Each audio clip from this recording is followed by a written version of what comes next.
안녕하세요. 김용재TV의 하루 10분 독서 마키아벨리 44페이지부터 읽겠습니다. 적을 제거할 때는 머리부터 제거하라. 권모술수로 다른 부서를 병합했거나 다른 기업을 힘으로 흡수 합병의 승리를 얻었다면 수습을 제대로 하지 않으면 안 된다. 전국시대의 제후나 장군은 승리하면 적군의 군량미를 빼앗고 포로들은 살해했다. 포로들을 살려둘 경우 저항하거나 포로들까지 먹일 군량미가 없었기 때문이다. 흔히 온정주의가 사람들을 끌어들일 수 있는 방법 중 으뜸이라고 생각하기 쉽다.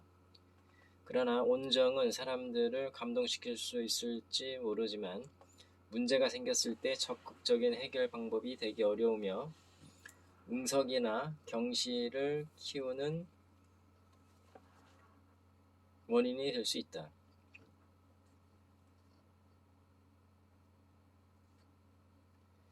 기업을 흡수하고 합병하는 과정에서 피합병 회사는 격화되고 조직 속에 편성된다.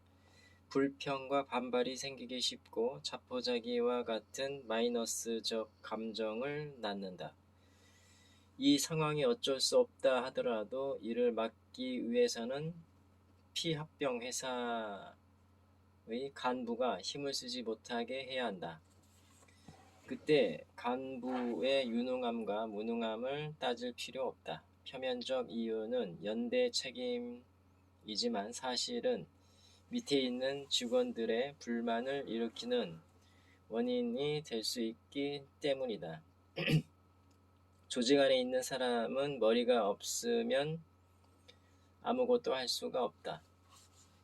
거대 조직일수록 더욱 그렇다. 불평하는 이들을 모아도 유력한 지도자가 없으면 오합지졸에 불과하다. 경제가 불안정한 현대일수록 사람들은 안정을 지향하기 때문에 조직의 불만을 제기하거나 전복을 꾀하는 사람은 없다. 하지만 그만큼 이익과 연관되는 것에는 머리를 모으고 무리를 모은다. 따라서 조직을 흡수할 때는 그 조직의 우두머리가 되는 구간부를 배제하지 않으면 안 된다. 간부가 일단 간부로서 힘을 잃으면 신뢰를 잃게 되니 두려워할 필요도 없다.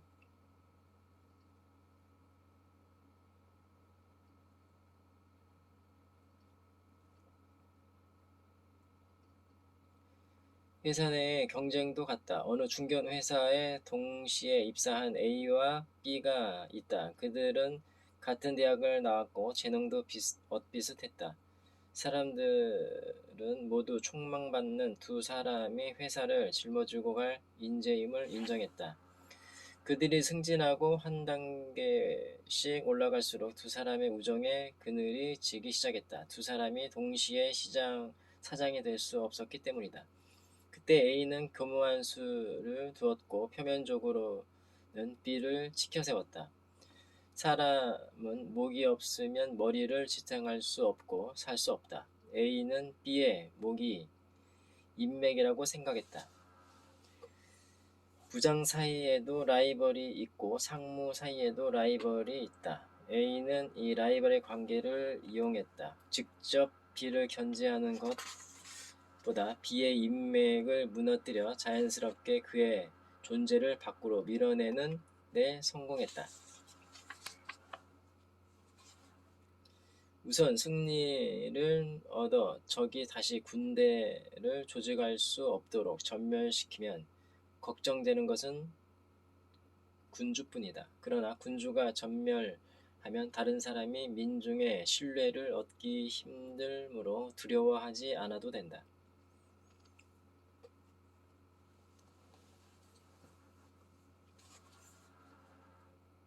성공한 사람을 롤 모델로 삼아라.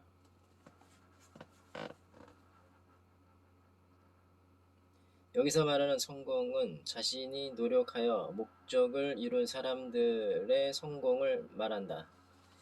운이 좋았거나 일확천금으로 돈을 모은 사람들의 성공이 성공이 아니다. 이런 사람들의 자서전만큼 속임수가 많은 책도 없다. 일시적이거나 노력으로 이룬 성공이 아니면 도움이 되지 않는다. 험난한 역경을 이겨낸 인물은 과거의 위대한 역사 속에서 많이 등장한다. 많은 경영자들은 동시대 사람보다 역사 속 인물들의 인생을 참고로 삼았다. 사실에 기초를 둔 위인의 업적과 사상이 자극과 가르침을 줄 수 있다고 믿기 때문이다. 위인들의 삶은 어느 정도 평가가 이루어져 있지만 그 삶을 연구하고 자신의 인생의 나침반으로 쓰려면 나름의 노력이 필요하다. 현명한 사람만이 과거와 현대의 상황을 대비하고 그 위인의 선택을 이해하여 자신의 것으로 받아들일 수 있다. 면접에서 존경하는 인물은 누구인가 하는 질문을 종종 받는다. 응시자는 대개 무난한 인물의 이름을 대거나 사람에 따라서는 아버지입니다라고 대답을 한다. 그러나 그 이유를 물으면 천편일률적이어서 본인의 생각이 맞는지 의심스러울 때가 있다. 논리적 타당성 그리고 진정성이 느껴지지 않는 대답을 한다면 신뢰가 가지 않는다. 학교를 갓 졸업한 젊은 사람이라면 몰라도 30세를 넘은 회사원이 이런 대답을 한다면 출세에 관심이 없거나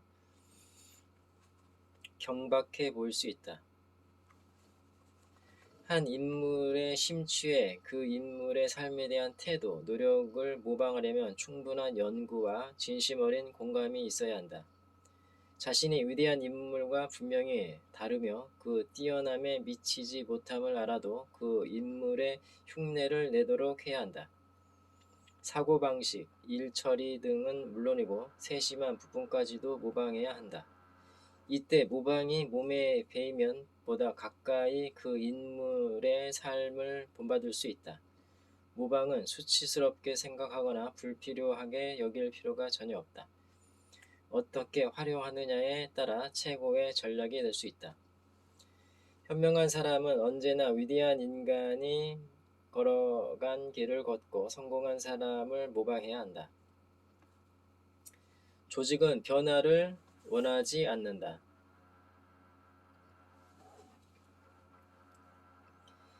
인간은 보수적인 성향이 강하다. 스스로 진보적이라고 여기는 사람들도 어떤 일을 새롭게 시작하거나 직접 할 수 있게 기회를 주면 슬금슬금 말을 바꾸고 뒷공무니를 뺀다.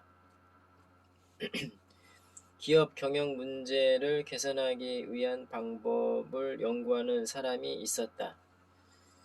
충분한 자료를 모으고 시류의 변화를 과학적으로 분석한 뒤 적합한 방향과 방법을 기업에 제시하지만 기업에서는 그것을 100% 경영에 반영하지 않는다. 변화를 함으로써 커다란 이익을 올릴 수 있는 문제라도 현상 유지만으로도 이익을 보는 사람들에게 변화란 달갑지 않으며 쉽게 손을 대려고 하지 않는다. 커다란 기업일수록 새로운 방법은 위험 요소를 안고 있다고 생각해 받아들이려고 하지 않는다. 회사원들이 회식하는 자리에서는 회사에 대한 불평이나 개선점에 대해 이러쿵저러쿵 얘기를 하기 마련이다. 현재 회사의 방식이나 제도의 결점에 대해 열띠게 토론한다. 그 이야기 중에는 분명 수긍할 만한 부분도 있다. 어느 중견 기업의 과장이 있었다. 그는 적극적으로 아이디어를 냈고 일도 열심히 했다. 실적 향상과 사원들의 동기부여에 많은 관심을 갖고 그에 걸맞는 개혁과 새로운 방식의 도입을 연구했고 그 의견이 받아들여질 수 있게 상부에 건의하는 일이 많았다. 애사심에서 우러난 그의 행동을 중역들은 기각할 수 없어 수용했지만 그 안이 실행된 적은 드물었다. 이것은 네 가지 이유 때문이다. 첫 번째로 인간은 보수적인 존재라는 인식이 결여되어 있고, 두 번째로 개혁안에 대한 책임 소재가 확연하지 않고, 세 번째로 현재의 제도만으로도 이익을 보는 인물들이 많으며, 네 번째로 수순을 제대로 밟은 기획서가 아니라는 점이다. 즉 다수의 의견이 아닌 과장 혼자의 의견이다. 무엇보다 두 번째와 세 번째의 이유로 인해 새로운 방법이 도입되기 힘들다.